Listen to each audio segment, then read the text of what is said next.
¿Te has preguntado por qué fracasan los países? ¿Por qué fracasan las naciones políticamente, socialmente, económicamente? ¿Por qué hay algunas que son más prósperas que otras? De ese tema venimos a hablar hoy día con Felipe Salce, Economía, 3 minutos en nuestro Living Ciudadano. Felipe, bienvenido. Muchas gracias, Freddy, por la invitación. Siempre un gusto estar acá. Un tema que quedó pendiente de la semana pasada, por este libro, muy buen precisamente de Robinson y Acemoglu. Acemoglu es un apellido turco, Acemoglu. Sí, sí, Acemoglu es de ascendencia turca. Hablamos de este libro. Obviamente. Un libro que ya tiene un bestseller, ¿no? Más de 10 años, 12 años cumple este libro. ¿Por qué fracasan las naciones? Sí, ¿por qué fracasan las naciones? De Acemoglu y Robinson, dos economistas estadounidenses principalmente, que después de hecho sacaron una segunda parte que se llama El Pasillo Estrecho, que es más de política, no tanto económica, pero enfoca más o menos lo mismo, porque hay algunos que les va bien y otros les va mal, en ese ámbito al menos. También muy recomendado. Perfecto, porque fracasan los países, las naciones, depende de la traducción, le pones países o naciones, pero también conocido como ¿por qué fracasan los países? Sí, así está en la traducción. Y comienza con una gran pregunta este libro, que la vamos a explicar viendo el siguiente mapa, que lo toma en cuenta este inicio, ¿no? Y que es la Ciudad de México. Arriba, en la frontera entre México y Estados Unidos, en Tucson, hay una ciudad, que ahí vamos acercándonos a ella, que se llama Nogales. Arribita, mano izquierda, ahí está Nogales, que es muy curiosa. Mira, hacemos el zoom y tú te das cuenta ahí que es la misma ciudad que tiene un norte que pertenece a Estados Unidos y un sur que pertenece al estado de Sonora, en México, pero con realidades completamente distintas. Y es la misma gente, son casi todos los mismos parientes, los mismos mexicanos prácticamente, que están separados por esa raya, por esa frontera ahí. Y entonces se pregunta el libro, bueno, ¿por qué los del norte tienen mayor grado de prosperidad que los del sur cuando comparten la misma realidad? Solo los divide esta línea imaginaria que es la frontera de Estados Unidos con México. Así parten. ¿Por qué fracasan entonces las naciones? Es una historia súper interesante la de Nogales, y de hecho, bueno, el libro literalmente parte con la historia de este pequeño pueblo, ciudad en el norte de México, el sur de Estados Unidos, que es una ciudad que quedó separada literalmente por una valla. No tiene más separación que esa, tiene un paso fronterizo, por supuesto, pero son personas que tienen mucho en común. Porque ¿qué es lo que pasa? Hasta hace un par de años atrás, cuando se decía que un país le va mal, un país africano o sudeste asiático, qué sé yo, bien se decía que podía ser por geografía, por un tema de cultura, por un tema de ignorancia. Son tres hipótesis que el libro de hecho las menciona. La hipótesis de la cultura, la hipótesis de la geografía y de la ignorancia, como que no saben hacer las cosas. Pero ¿qué pasa? Hay ejemplos puntuales como el de Nogales, de hecho, oye, pero esta gente son exactamente iguales, tienen la misma cultura, ni siquiera entre comillas, o sea, son muy parecidos. No es que unos sean más ignorantes que otros, y de hecho tienen los mismos ascendentes, o sea, los bisabuelos los comparten entre estas personas, son exactamente iguales. Común, familia exacto. común. ¿Y qué es lo que hace entonces la diferencia entre el norte y el sur? La hipótesis del libro es que son las instituciones. El libro de Acemoglu y Robinson separa dos tipos de instituciones inclusivas e instituciones extractivas. Bien, las instituciones inclusivas son las que permiten que toda la gente, toda la población participe del proceso económico, del proceso democrático, por supuesto, y del proceso productivo. Y esos países son los que les va bien. Los países que fracasan, entre comillas, son los países con instituciones extractivas que le sacan los recursos a la gente para las élites. Ya, ¿y cómo se va desarrollando entonces en Latinoamérica este ejemplo? Porque él lo desarrolla en muchas partes, ¿no? Va usando ejemplos del mundo entero, de economías del mundo entero, pero cuando llegamos a nuestro ejemplo latinoamericano, ¿cómo se lo explica? Claro, el libro lo que hace es una revisión histórica de muchos países del mundo, también habla de las dos Coreas que comparten más o menos esta idea que eran uno solo, después se dividen, uno le da bien, otro le da mal. Cuando llegamos a Latinoamérica, en términos generales, porque hay casos puntuales, pero en términos generales le asocia más a instituciones extractivas, bien que vienen desde la época de la colonia. También lo habíamos hablado una vez en otra entrevista, donde se origina la desigualdad en Chile, que también tiene mucho que ver con Latinoamérica en general. Y esto viene de la colonia, o sea, cuando llega la conquista incluso, bien, que es lo que hace, aprovecha las instituciones que ya hay y le saca los recursos para las élites de ese momento, bien. Claro. Nosotros siempre entendemos que nos conquistó España, bien, pero no nos conquistó el Reino de España como un gobierno o como un Estado, sino que las conquistas era una empresa privada, o sea, venían privados para acá, bien, con el objetivo de obtener recursos, la mayor cantidad, y segundo, lo más rápido posible. Se interesaban en el oro, en la plata, y el resto como que no importaba mucho. Lo que querían era exacto, era un emprendimiento. Los que llegaron para acá eran los que en realidad no tenían nada en España. Bien, entonces extraen todos los recursos acá, literalmente, porque eran recursos naturales, para una élite muy, muy concentrada. Y eso se logró mantener en Latinoamérica. Se ha mantenido incluso hasta siglo XX, podríamos hablar del siglo XXI, bien, y en Norteamérica eso no pasó. En Norteamérica, bien, en un momento determinado pasaron de estas instituciones extractivas que también tenían, pero las cambiaron a instituciones inclusivas. Y ese cambio hizo que al norte, Estados Unidos, Canadá, le fuera bien, y de México para abajo, que Claro. estamos como estamos. Era otro tipo de colonización la que hicieron también los Hicieron el los mismo tipo de estadounidenses. colonización, pero en un determinado periodo de tiempo se dieron cuenta que no les funcionó tanto. No, que me refiero a que no era una empresa para sacar plata y mandarla a Claro, Inglaterra, digamos, claro. para pagar los préstamos. Se que dieron hicieron muchos circunstancias conquistadores chilenos. distintas. En el norte estaban pueblos mucho más dispersos. De hecho, el sur estaba mucho más desarrollado con los incas, los aztecas, los mayas. El norte no tenía eso. El norte tenía pequeños pueblos Claro, bien desubicado. dispersados por todo Estados Unidos, que es gigantesco. Y eso impidió que pudieran extraer un sistema que no había. En Sudamérica sí estaba.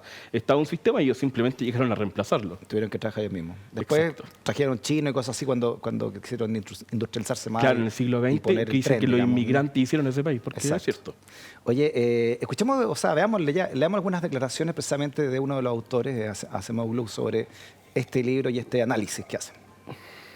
Pienso que lo remarcable de esta historia es que enfatiza que no fue una cultura inglesa o una visión diferente de liderazgo lo que llevó a resultados tan divergentes entre Sudamérica y Norteamérica. Y ciertamente no fue la geografía, porque en el momento en que llegaron los europeos, realmente en el sur había más desarrollo que en el norte. Fueron las políticas, particularmente que los conquistadores españoles se impusieron sobre jerarquías ya existentes y usaron la fuerza para esclavizar a las personas en el sur. Pero no se pudo hacer lo mismo en el norte, porque no había suficiente gente para esclavizar, y cuando trajeron sus propios estratos sociales, esas personas se levantaron y no dieron esa oportunidad. Esos orígenes institucionales han persistido y llevó sistemas más inclusivos en el norte y más sistemas extractivos en el sur. Nosotros vemos hoy más innovación, inversión y campo nivelado en lugares como Estados Unidos y Canadá que en México, Perú o Bolivia. Claro, nosotros somos un país extractivo, sin duda, ¿no? Al menos en nuestra valla productiva se basa en eso Sí. y dependemos mucho de eso. Sí, ahora no se refiere a que que extraigamos recursos naturales, no tiene significado directo con instituciones extractivas que habla el libro. Bien, las instituciones extractivas son instituciones, y no me refiero a edificios, sino políticas de todo tipo, que su objetivo, entre comillas, o lo que hacen es sacar los recursos bien de la economía total hacia un pequeño grupo, no es que lo saquen de la tierra literalmente. Acá se da la casualidad que el cobre lo sacamos, pero como que todo se va hacia las élites, que en realidad Chile y Latinoamérica en general encaja bien en esa descripción a rasgos generales.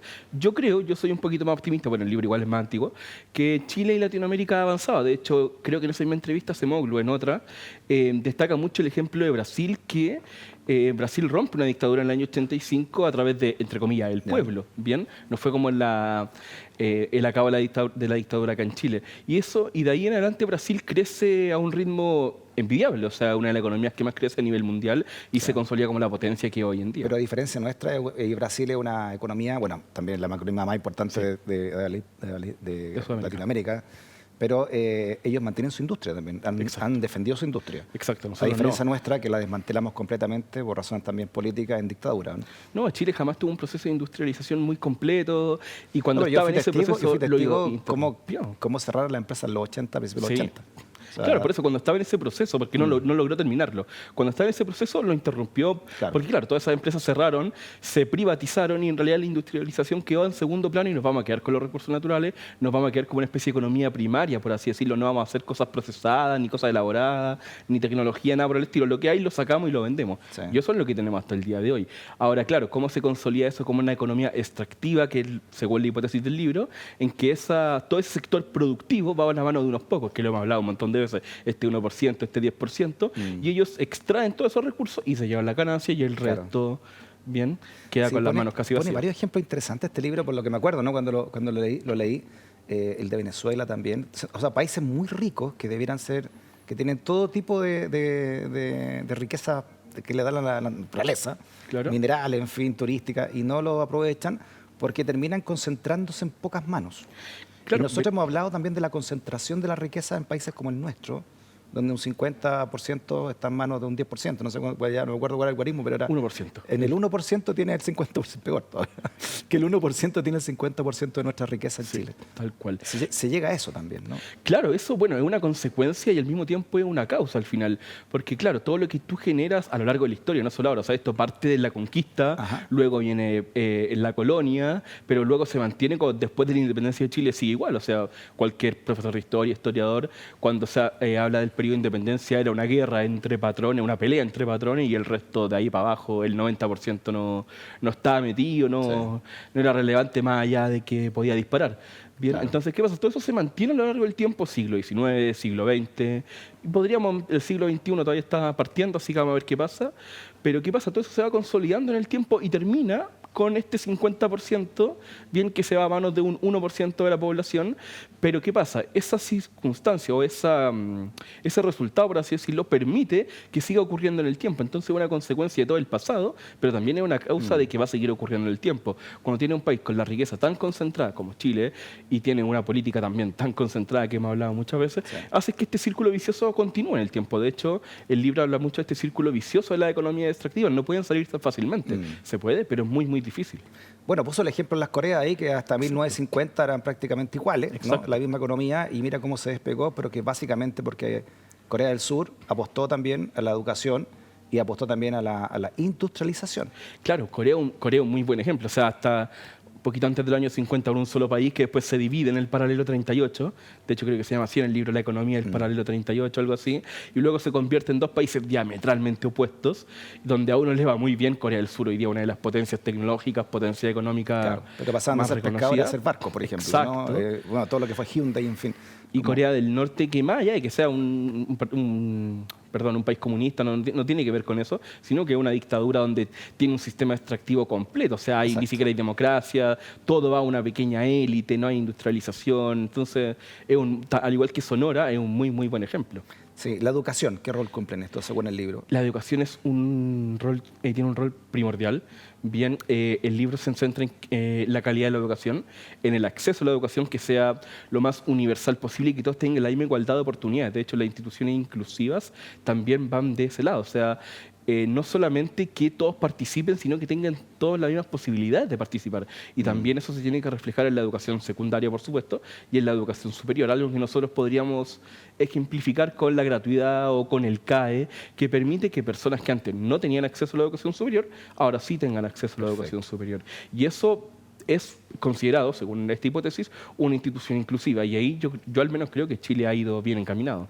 La calidad podríamos discutirlo, pero al menos el acceso, no universal, pero sí de igualdad de oportunidades, vamos bastante Ya. bien. Ya ahí está, por la sugerencia entonces del día, leer este libro, ¿eh? Está muy, muy, muy interesante. Dejar estas reflexiones, por qué fracasan los países. Oye, un año se cumplió ya del famoso TPP-11, que ahora tiene otro nombre, Exacto. CPTP-11. Más conocido como TPP-11, claro, entró en vigencia el 21 de febrero del 2023.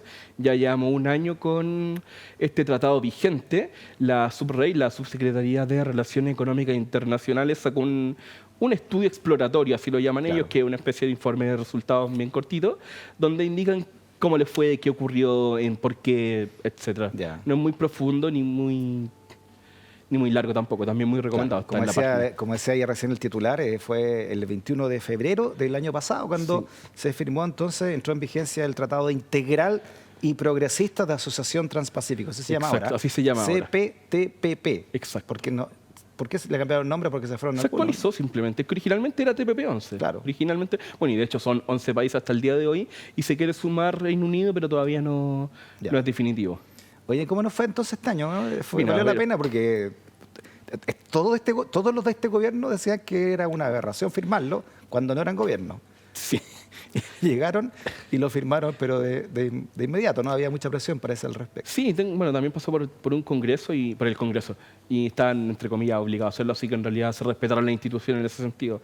A ver, ¿qué es lo que dice el informe? El informe dice que las exportaciones a este grupo de, 10 países más Chile, pero estos otros 10 países, las exportaciones cayeron un 7,2%. Bien, a Ya. este grupo de países. En total, a todo el mundo, digamos, que participamos, las exportaciones cayeron, sí, pero cayeron un 3,7. Bien, entonces este grupito como que cayó un poco más de lo que fue el promedio mundial, por así decirlo. Ya. Ese es como el gran resultado de las exportaciones. Explícanos ese gráfico. Bueno, ese gráfico lo que hace es que te muestra las exportaciones del 2002 en adelante, bien, y bueno, se dice que está en base 100 para ver cómo fue su evolución en el tiempo. ¿Qué es lo que quiero mostrar con eso? Si tú excluyes a China, y saco China porque un tema, primero China creció exponencialmente Hacia. disparada, y además un tema de volumen hace que sea imposible, por así decirlo, mezclarlo, no debiese. Entonces, si yo saco a otro China... planeta, China. Sí, si sacamos Igual. a China de este juego, por así decirlo, y yo junto a los países que son parte del tratado y a los países que no son parte del tratado, que es la línea más clarita y la línea café, Ya. bien, las tendencias son iguales, o sea, no hay una diferencia. ¿Qué es lo que quiero mostrar con esto? Bien, los países del bloque TPP-11, le digo yo para hacerlo más corto, Ya. bien, no tienen una tendencia especial, no es que crezcan más que el resto, ni menos que el resto, no, o sea, sigue el promedio del resto de países, por lo menos para nuestras exportaciones. O sea, no son un grupo especial ni un grupo privilegiado, no. Acá el único privilegiado, entre comillas, como especial que dispara todo es China. Claro. China abarca el 40% de nuestras Por eso lo exportaciones. sacaste de la Por eso lo línea saqué, sí, roja porque esa si no te... Y además que China creció mucho en los últimos 10 años, Igual nos 5 conviene años. que crezca China a nosotros. Totalmente, o sea, Dependemos de eso. nosotros dependemos de China totalmente. China y eso, estornuda y aquí nos da no, pulmonía. eso es muy peligroso, es muy Sí, peligroso. claro. Y de hecho, bueno, hoy en día está subiendo el dólar, está en más de 980 y una de las causas es el bajito crecimiento de China. Bien, y ni siquiera es bajo, es un poquito más bajo de lo esperado. O sea, a ese nivel nos vemos influenciados por una sola economía, Claro. lo cual es muy, muy Claro, peligroso. por eso que acá hay un sector acá ideológico que aborrece a los comunistas, pero a menos China. Sí, bueno, ahí es que claro, con China Hay que tener- cortar las relaciones con todos esos por países. cuenta, Bueno, pero menos China, con China, pero por sí, pero supuesto, claro, porque China por tiene el China- billete y el billete manda, sí, Claro. también hay que ser realista en ese sentido, o sea, dejar de lado China es bajar nuestras Sí, exportaciones es muy a la mitad Es muy y divertido eso. Oye, ¿qué exportaciones son entonces las principales de Chile? ¿Cuáles son nuestros principales mercados hoy? hoy día China 40% de exportaciones, 38%. El 38%. 38% solo China. Qué harto. Luego Estados Unidos con Espérate, un más de 13%. un tercio. Más de un tercio. Imagínate. Luego Estados Unidos con un 13% y luego ya el resto de países. Oye, ¿Qué? ¿cómo cambió Estados Unidos con Sí, China? totalmente. Bueno, hace ya varios años, pero China el 2018 tenía el 25%, 26%, hoy en día está en el 38%. Y creciendo. Y creciendo, y creciendo. Y yo creo que va a seguir creciendo mientras no haya ninguna otra economía de esa envergadura, porque ese es el tema. No es que queramos depender de China, pero claro, China primero es la segunda economía más grande del mundo y además casualmente demanda nuestros productos. O sea, es mejor en realidad que los demande a que no lo haga. ¿Bien? Sí. Si nos pasa lo que pasó, por ejemplo, con el salitre, como país, quebramos literalmente. No, Sí. Y no no, es que algo- mal es una dictadura, o sea, estamos dependiendo de Sí, una bueno, dictadura. pero Más allá de lo dependemos que de sea, ellos. ¿no? Dependemos de ellos, por eso hasta hay que tratarlos bien. Sí. Impresionante, ¿eh? Veamos el siguiente gráfico para que también Démosle. lo explique, Felipe. Esto, ¿qué sería? ¿No? Aquí Nuestra son las exportación. exportaciones por países. Bien, ahí se fijan los países, los de más abajito, son los países del TPP-11. El 2023 se exportaron 12,7 mil millones de dólares Ya. a ese grupo de países. El 2022 se exportaron 13,7 mil millones. Cayó un 7,2%. Igual ha ido subiendo harto, ¿eh? Desde el 18 hacia el 21, mira, el crecimiento. Había ido subiendo hasta el 2022. El Claro. 2023 cayó. Bien, China, si te fijas, se lleva los 36,9 mil millones. ¿Por qué cayó crees tú entonces, si se firmó el TPP-11? Mira cómo cae. Lo en que un año. cayó, bueno, lo que dice el informe es que cayeron principalmente el cobre y la celulosa. Bien, y bueno, fueron 3 productos principales, cobre, celulosa y uno más, y esos 3 explicaron el 74% de la caída. Bien, Ya. principalmente cobre, que es el más importante, por supuesto, cayó más de 400 millones de dólares.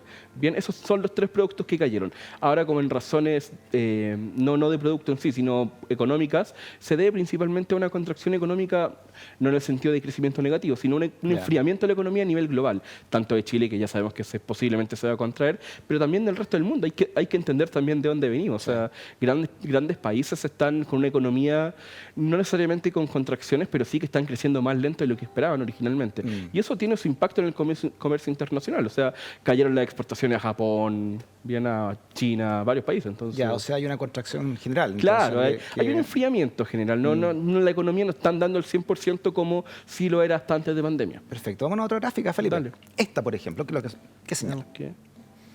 Esos son los países del TPP-11. Bien. excepto Chile, por supuesto. Bien, ahí lo que se observa que si de los 10 países que quedan, bien, de los 10 países que quedan salvo Chile, solo en 3 de ellos crecieron las exportaciones después de firmar el TPP-11, lo cual es como un poquito contraproducente. ¿Cuál creció más? Brunei. Bien, creció Malasia y creció Canadá.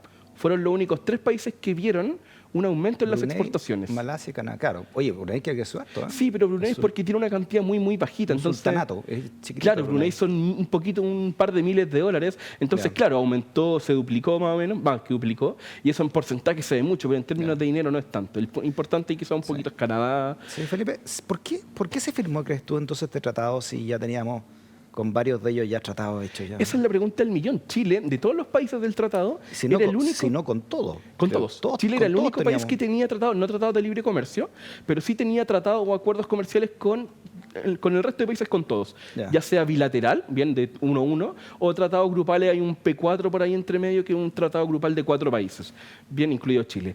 Chile ya tenía tratados con todos, entonces esta era una de las grandes, por así decirlo, contras para aquí firmar uno más. Ahora, claro, este tratado, ex TPP-11, lo que hizo fue bajar aún más los aranceles. Teníamos tratados con algunos países, sí, los cuales iban principalmente a minería. Bien, ¿qué es lo que hace esto? Profundiza el comercio internacional. O sea, decir, sabes que ya hay un acuerdo previo, pero esto va a bajar más los aranceles a 0% de más productos de los que teníamos originalmente. Es como una especie de profundización del tratado que ya teníamos originalmente con los países. ¿Bien? Pero en economía nada es gratis. ¿Qué se entrega? Totalmente. Se entrega soberanía en algún momento, ¿no? Con el spot del gobierno, fíjate cuando se estaba haciendo esto,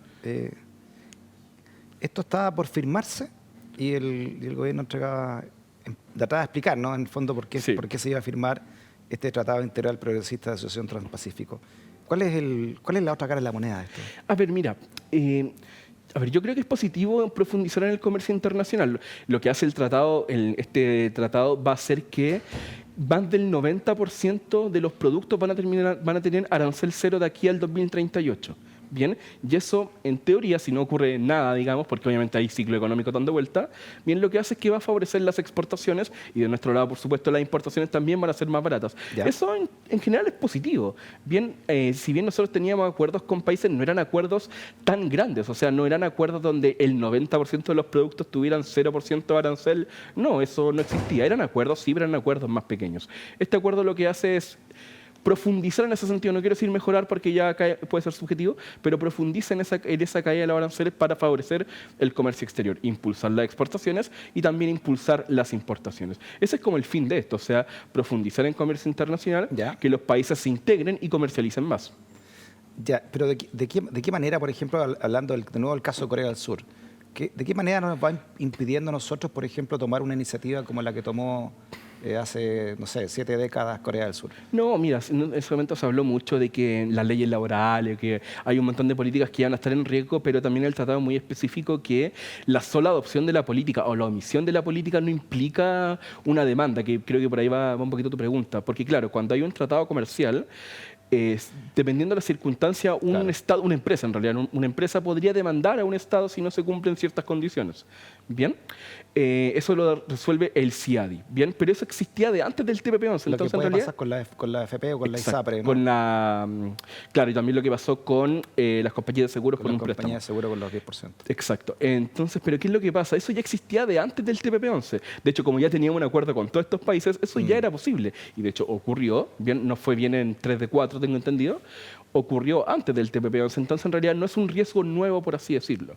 Bien, ¿nos podemos desarrollar? Sí. Ahora, yo creo que Chile no se desarrolla por otros motivos que no tienen nada que ver con el TPP-11 y no veo, por lo menos por ahora, un riesgo en ese sentido. O sea, no creo que el TPP-11 o este acuerdo, el nombre completo no lo recuerdo, impida nuestro crecimiento o impida nuestro desarrollo. Yo no creo que nos desarrollemos, pero por otro motivo. Oye, pero claro, porque si uno piensa, yo me acuerdo cuando estudié un año economía, un año más, y quizás menos, pero siempre me quedó en la cabeza este concepto de la ventaja comparativa. Sí, entonces, tal cual. Que yo decía, chuta, aquí estamos jodidos, pues, porque la ventaja comparativa en esta economía de mercado, al menos lo que enseñaban en la escuela que yo estaba, en la Chile en esa época, era que uno tenía que hacer para lo que era mejor. Entonces ese concepto de la ventaja comparativa, que tiene mucha lógica, obviamente, en este concepto hoy que hay de globalización de la economía y en estos tratados de libre comercio, nos van a dejar siempre exportando papas y exportando materias primas. Es que eso, claro, a ver, estoy de acuerdo contigo en que nos van a dejar siempre exportando, en nuestro caso, cobre, No lo digo en términos agrícola, sí, figurativos, lo digamos, entiendo,